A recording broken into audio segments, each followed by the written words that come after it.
Assalamualaikum warahmatullahi wabarakatuh. Perkenalkan, nama saya Nabila Zatilismah dengan NIM A11 2022 13972. Jadi pada kesempatan kali ini saya akan mempresentasikan hasil proyek akhir dari mata kuliah Computer Vision yang juga telah saya dan kelompok saya kerjakan akhir-akhir ini dan dokumentasikan dalam bentuk jurnal yang berjudul Penerapan Convolutional Neural Network dengan Inception V3 pada klasifikasi penyakit daun tanaman tomat. Proyek ini gayanya bertujuan sebagai pemenuhan tugas akhir mata kuliah Computer Vision, tetapi juga merupakan upaya untuk menerapkan teknologi Computer Vision pada masalah nyata di bidang pertanian. Kami juga nggak hanya fokus pada performa modelnya saja, tetapi juga mencoba untuk mengembangkan aplikasi yang bisa digunakan langsung oleh pengguna umum, terutama petani, penyuluh pertanian, ataupun akademisi yang sedang mengkaji masalah pertanian. Produk yang kami kembangkan dapat berjalan secara real time dan melakukan deteksi penyakit hanya dari citra daun melalui kamera saja.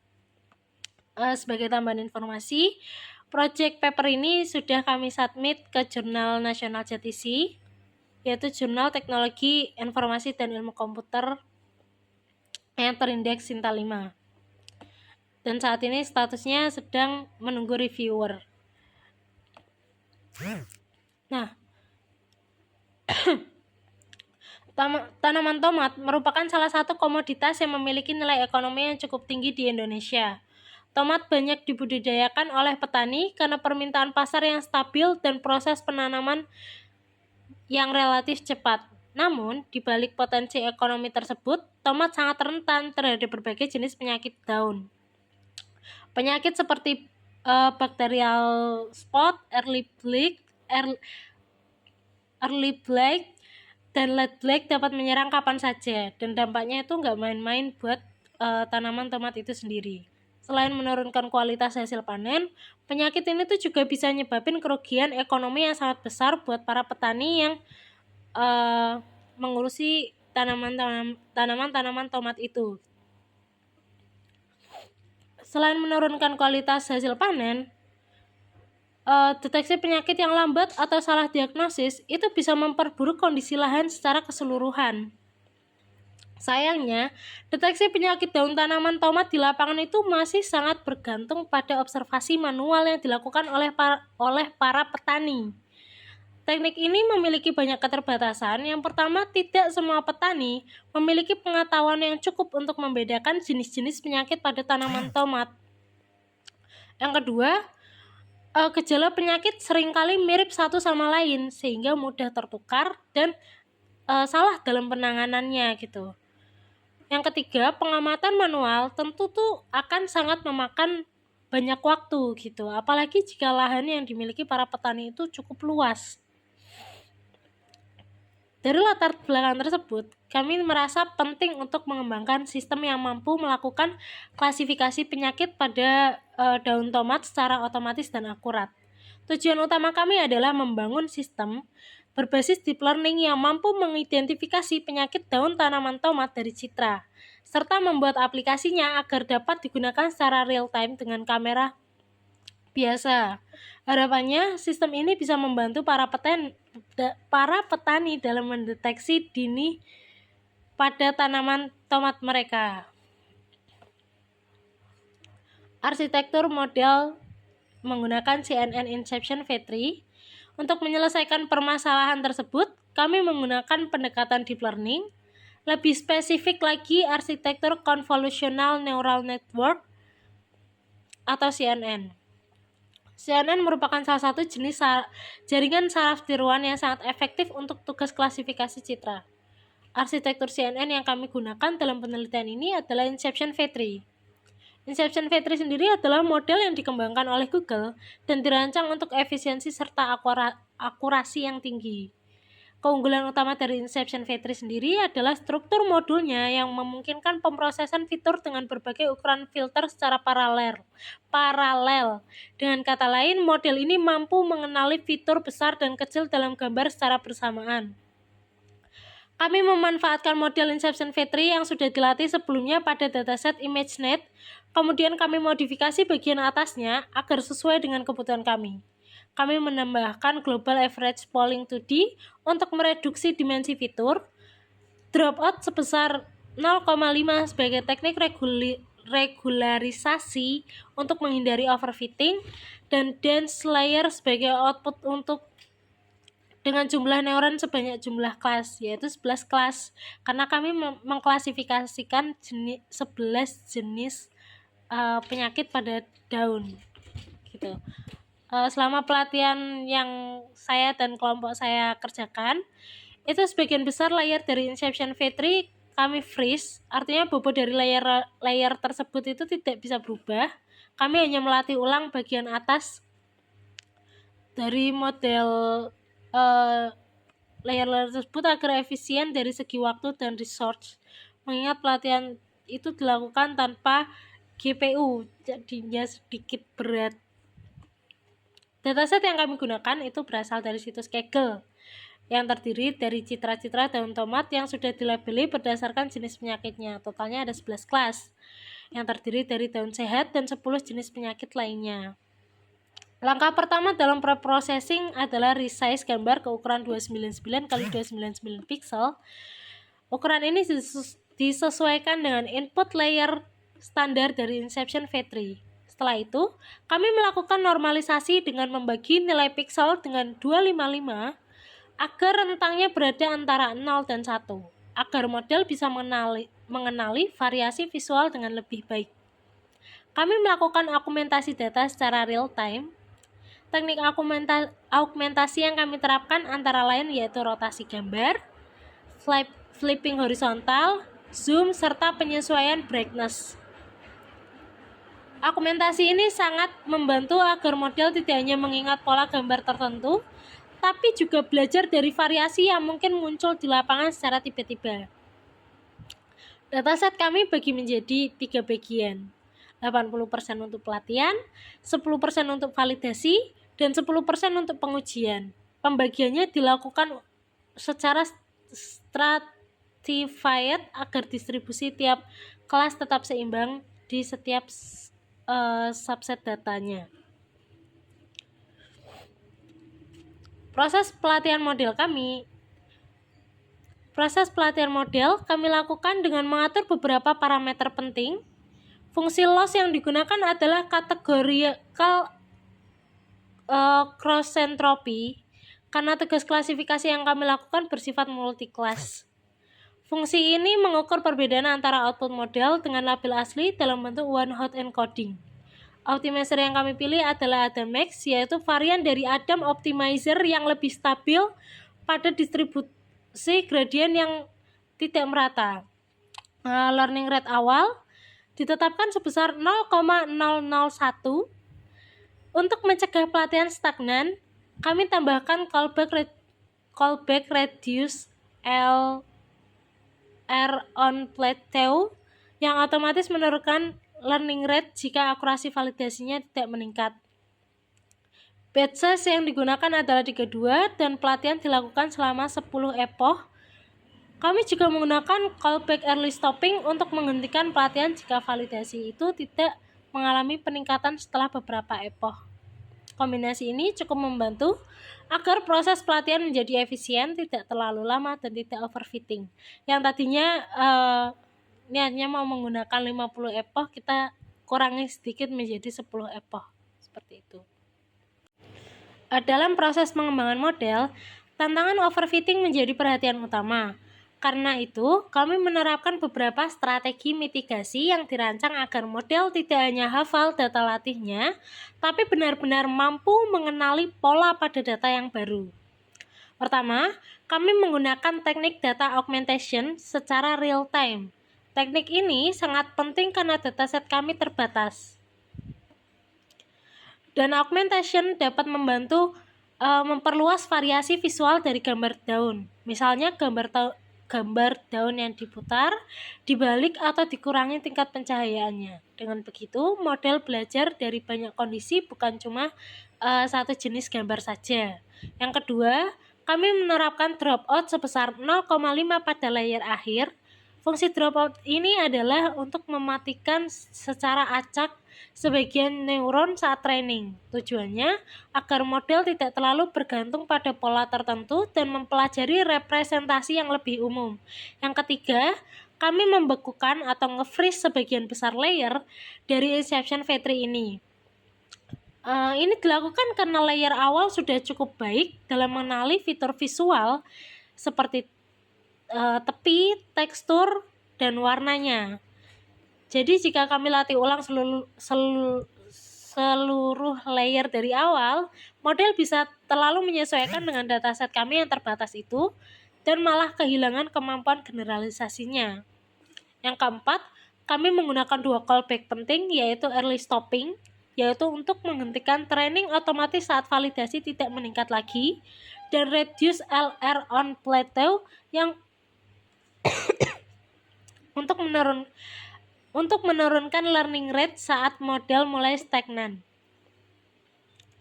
Semua strategi ini kami kombinasikan untuk menciptakan model yang seimbang, tidak underfit atau gagal dalam kita mempelajari itu, dan tidak overfit, gitu, tidak terlalu menghafal data latihnya. Setelah proses pelatihan selesai, kami melakukan evaluasi menyeluruh terhadap performa model.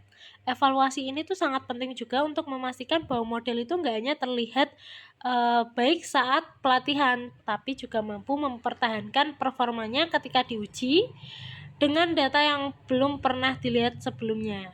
Kami menggunakan 4 metrik utama dalam evaluasi, yaitu akurasi, precision, recall, dan event score. Keempat metrik ini memberikan gambaran yang seimbang antara kemampuan model dalam memprediksi dengan benar serta kemampuan model dalam menghindari kesalahan klasifikasi. Nah, sini kita lihat bahwa hasil pengujian itu menunjukkan bahwa model kami itu berhasil mencapai akurasi 80%, dengan precision 82%, dengan recall 79%, dan event score-nya 80%. Artinya, model kita ini cukup andal ya dalam mengenali penyakit itu gitu, dan cukup sensitif dalam menangkap kasus positif dari berbagai kelas, dari 11 kelas tadi gitu. Kami juga menggunakan confusion metric untuk menganalisis kesalahan klasifikasinya. Hasilnya sebagian besar kesalahan terjadi pada kelas-kelas yang memiliki kemiripan gejala seperti early black dan late black ini. Tapi secara umum, model kita tuh menunjukkan performa yang stabil dan cukup merata di semua kelas. Untuk menilai keunggulan dan kekurangan model kami membandingkan hasilnya dengan beberapa penelitian terdahulu. Sebagian besar studinya sebelumnya hanya mengklasifikasikan 3-5 kelas penyakit daun saja. Tapi kita menggunakan 11 kelas penyakit daun itu gitu. Mereka menggunakan arsitektur seperti VGG16 atau MobileNet dan mencatat akurasi yang sangat tinggi, bahkan lebih dari 95%. Namun, penelitian kami mengklasifikasikan 11 kelas penyakit yang tentu jauh lebih kompleks. Dan dalam kasus seperti ini, akurasi 80% itu justru sudah cukup lebih tinggi ya, dan bisa bersaing dengan yang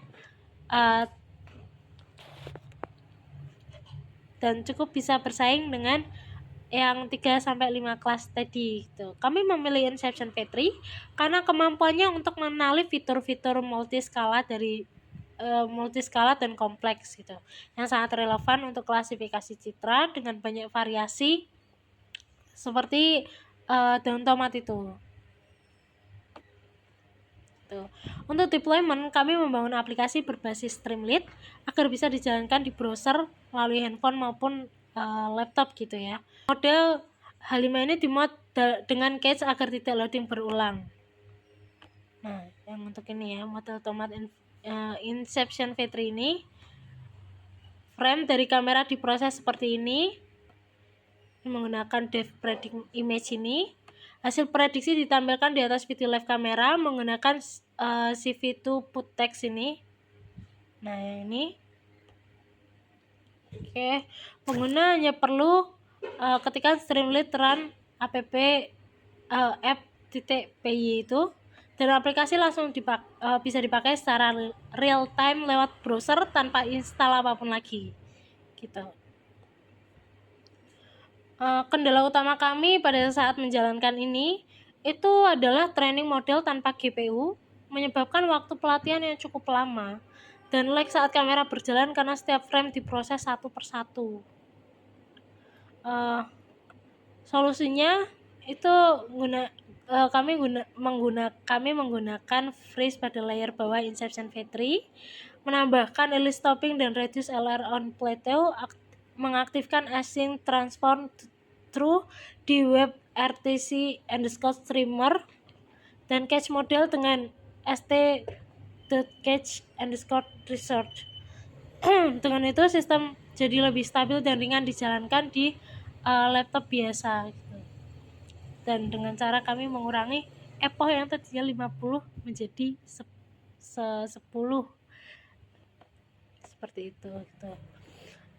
Kedepannya pengembangan yang kami rencanakan meliputi konversi ke TensorFlow Lite untuk Android, menambahkan fitur upload gambar manual, visualisasi dengan GradCam atau heatmap, log history deteksi dan fitur riwayat kesehatan tanaman, integrasi dengan sistem pertanian digital nasional.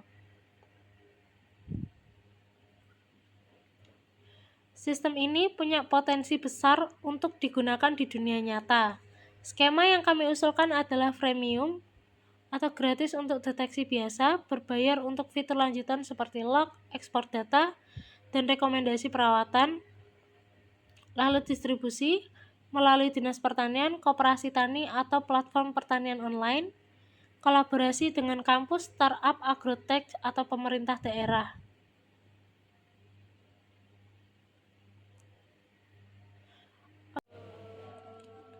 Sekarang kita mencoba untuk membahas demo aplikasi dan analisis kritisnya. Bagian ini merupakan salah satu elemen terpenting dalam keseluruhan sistem klasifikasi penyakit daun tomat yang saya dan kelompok saya buat. Setelah proses pelatihan model dan evaluasi performanya selesai, tahap selanjutnya adalah mengimplementasikan model tersebut ke dalam aplikasi nyata berbasis web yang dapat digunakan secara real time. Tujuan utamanya adalah agar hasil klasifikasi ini tidak hanya berhenti di atas kertas, melainkan bisa diakses dan benar-benar dimanfaatkan oleh para petani yang sedang membutuhkan gitu. Aplikasi ini dikembangkan menggunakan framework Streamlit yang terkenal ringan dan cepat untuk prototyping aplikasi machine learning. Selain itu, kami menggunakan library tambahan yaitu Streamlit Web RTC yang memungkinkan aplikasi menangkap input kamera secara real time. Dengan integrasi ini, pengguna dapat mengarahkan daun tomat ke kamera laptop mereka atau ke kamera HP mereka dan langsung memperoleh hasil klasifikasi tanpa proses manual apapun. Untuk menjalankan aplikasinya, perintah yang digunakan cukup sederhana, yaitu streamlit run app.py. Perintah ini akan membuka browser secara otomatis dan menampilkan antarmuka sederhana. Di dalam aplikasi itu terdapat tampilan live kamera serta prediksi nama penyakit yang ditampilkan langsung di atas video feed secara real time. Prediksi ini diperbarui setiap kali ada frame baru dari kamera, sehingga hasil yang ditampilkan terasa sangat interaktif dan langsung. Setiap frame dari kamera diproses dalam fungsi callback video underscore frame underscore callback itu. Nah, yang di bagian sini, proses ini melibatkan beberapa tahap krusial yang memastikan bahwa input dari kamera dapat dibaca dan diproses oleh model deep learning tersebut gitu. Berikut ini adalah salah satu contoh potongan dan penjabaran baris demi baris kodenya. Nah, ini ada dev predict underscore image img CV2 ini resize, ini fungsinya buat nge-resize gambar biar sesuai inputan Inception V3 tadi gitu. Terus yang ini, yang IMG ini 255.0 ini untuk normalisasi pixel dari 0 sampai 255 menjadi 0 sampai 1 gitu. Terus yang ini yang IMJ NP.expand ini. Nah, ini untuk nambahin dimensi batch biar inputnya itu nanti bentuknya itu kayak 1, 299, 299, 3 kayak gitu-gitu. Nah, terus untuk yang ini prediction sama dengan model titik predik ini tuh model ngelakuin prediksi sama gambar yang tadi di scan tadi pakai kamera tadi. Terus ini yang predicted underscore class ini ARG max ini fungsinya buat ngambil indeks kelas dengan probabilitas yang tertinggi gitu. Nah, terus yang untuk ini return class underscore label sini predicted class ini fungsinya buat mengembalikan nama kelas berdasarkan indeks tersebut. Tuh. Setiap baris kode ini tuh sangat penting dan sangat-sangat dibutuhkan dalam pembuatan aplikasi ini gitu. Proses resize menggunakan tadi yang CV2 resize ini bertujuan untuk memastikan bahwa semua gambar yang masuk ke dalam model itu memiliki ukuran yang sama. Karena model deep learning seperti Inception V3 ini hanya menerima input dalam dimensi tertentu saja gitu. Normalisasi pixel diperlukan agar nilai fitur berada dalam skala yang wajar, yang mempercepat proses konvergensi saat pelatihan dan menghasilkan prediksi yang lebih stabil saat inferensi. Gitu. Nah, terus ini yang NP.expand dims ini itu menambahkan satu dimensi pada array gambar agar berbentuk batch karena TensorFlow mengharuskan input dalam bentuk batch meskipun hanya satu gambar yang diproses. Terus yang model predik ini, nah ini kemudian menjalankan proses inferensi terhadap gambar dan menghasilkan vektor berisi nilai probabilitas untuk setiap kelas. Fungsinya yang untuk NPR ARG max ini itu nyari indeks dengan nilai tertinggi dari vektor ini gitu. Dan yang ini kelas label predicted class ini tuh nerjemahin indeks tersebut ke dalam nama kelas itu gitu.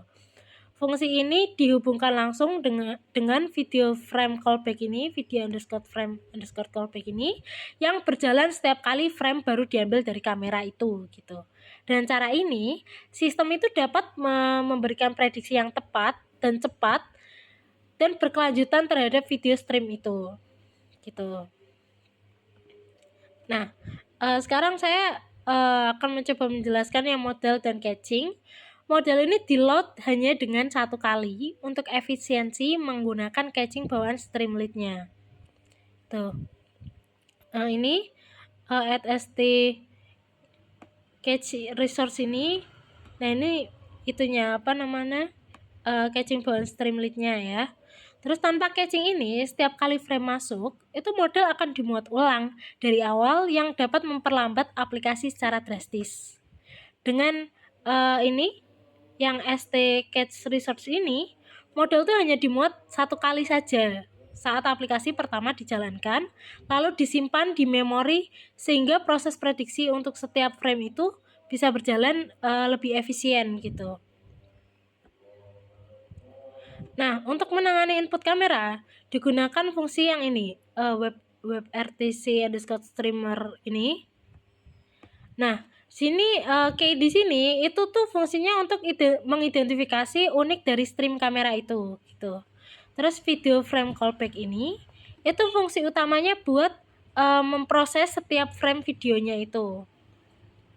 Terus yang ini async underscore transform ini tuh memungkinkan proses pemrosesan proses waktu ngeload gambar itu berjalan secara asinkronus atau yang dari async itu artinya proses tidak akan menghentikan UI bahkan jika inferensi membutuhkan waktu gitu loh. Nah, dalam video frame callback itu, frame kamera dikonversi dari format BGR ke RGB itu karena OpenCV secara default menggunakan BGR gitu loh. Sedangkan model TensorFlow itu mengharapkannya tuh RGB gitu. Lalu frame di resize, dinormalisasi dan dikirim ke fungsi prediksi seperti itu. Nah, antarmuka dan hasil akhirnya, setelah hasil prediksi tadi didapat, hasil itu ditampilkan secara langsung di atas frame video menggunakan fungsi yang ini, CV to ini titik put text ini.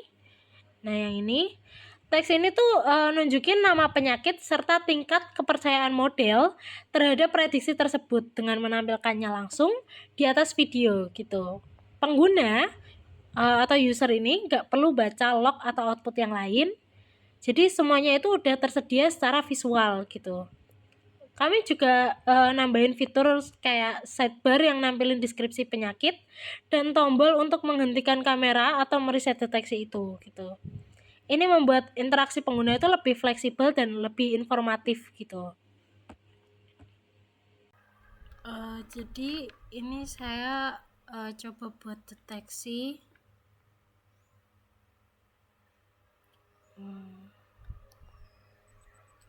Oke.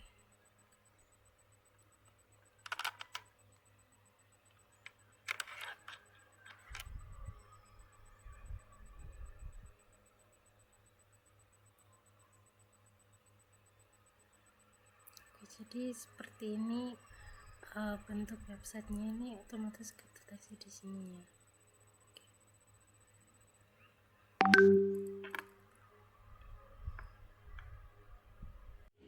Sekarang saya akan menganalisis teknis dan kritis gitu beberapa catatan penting dari sisi teknis yang saya dapetin. Itu yang pertama, ketergantungan pencahayaan. Jika cahayanya itu terlalu redup atau terlalu terang, itu kualitas input gambar akan terganggu dan hasil prediksi menjadi kurang akurat. Ini bisa diatasi dengan pre-processing brightness dan kontras sebelum frame dikirim ke model gitu. Lalu yang kedua ada kualitas kamera. Kamera laptop standar memiliki keterbatasan resolusi. Akurasi model bisa meningkat jika menggunakan kamera eksternal berkualitas lebih tinggi. Lalu untuk yang ketiga, kapasitas komputasi. Aplikasi ini dirancang agar dapat berjalan di laptop biasa, tapi tetap disarankan menggunakan perangkat dengan RAM minimal 8 GB dan prosesor yang mendukung instruksi AVX agar aplikasi berjalan dengan mulus. Lalu yang keempat ada skalabilitas. Untuk penggunaan massal, aplikasi bisa dikembangkan lebih lanjut ke versi cloud dengan backend itu berbasis Flash atau Fast API. Dengan begitu, prediksi bisa dilakukan secara paralel oleh banyak pengguna secara sekaligus gitu, secara bersama-sama. Itu. Login dan history. Sistem saat ini tuh belum menyimpan hasil klasifikasi. Login hasil prediksi dalam bentuk file .csv atau database sederhana akan sangat berguna untuk keperluan analisis lebih lanjut baik oleh pengguna individu maupun instansi. Yang keenam ada fitur upload gambar. Saat ini klasifikasi hanya tersedia melalui input kamera saja. Untuk meningkatkan fleksibilitas, perlu ditambahkan fitur upload gambar manual agar pengguna bisa menggunakan foto dari galeri atau tangkapan layar. Yang ketujuh ada visualisasi tambahan. Dalam versi lanjutan, integrasi fitur GradCam akan sangat membantu dalam visualisasi area daun yang mempengaruhi prediksi model. Ini juga bisa meningkatkan kepercayaan pengguna terhadap sistem yang kita buat itu gitu.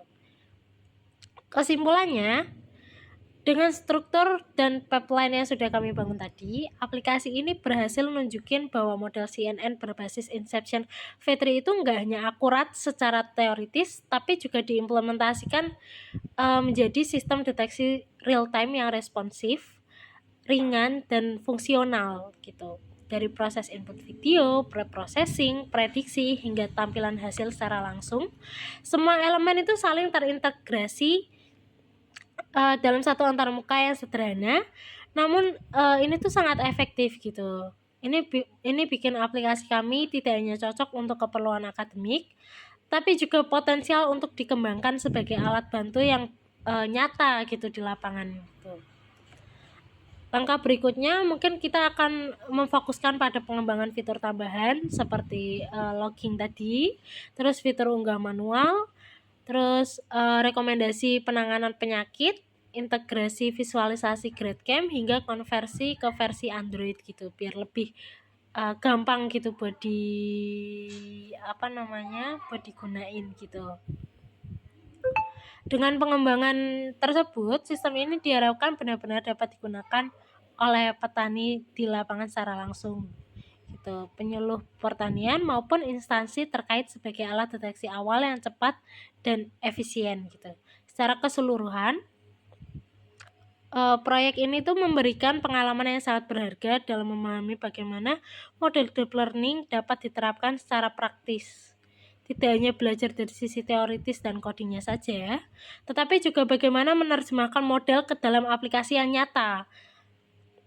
Memahami kendala dunia nyata seperti keterbatasan perangkat keras, keterbatasan visual dari kamera, dan kebutuhan akan antarmuka yang ramah pengguna. Dari sini kami belajar bahwa keberhasilan sistem AI tidak hanya diukur dari metrik akurasi, tapi juga dari seberapa besar sistem tersebut bisa membantu dan digunakan secara langsung oleh masyarakat. Inilah yang menjadi motivasi utama kami untuk terus mengembangkan sistem ini menjadi lebih baik dan relevan dengan kebutuhan di lapangan. Seperti itu. Demikian pemaparan saya mengenai proyek klasifikasi penyakit daun tomat menggunakan CNN Inception V3 ini, serta pengembangannya menjadi aplikasi real-time berbasis Streamlit.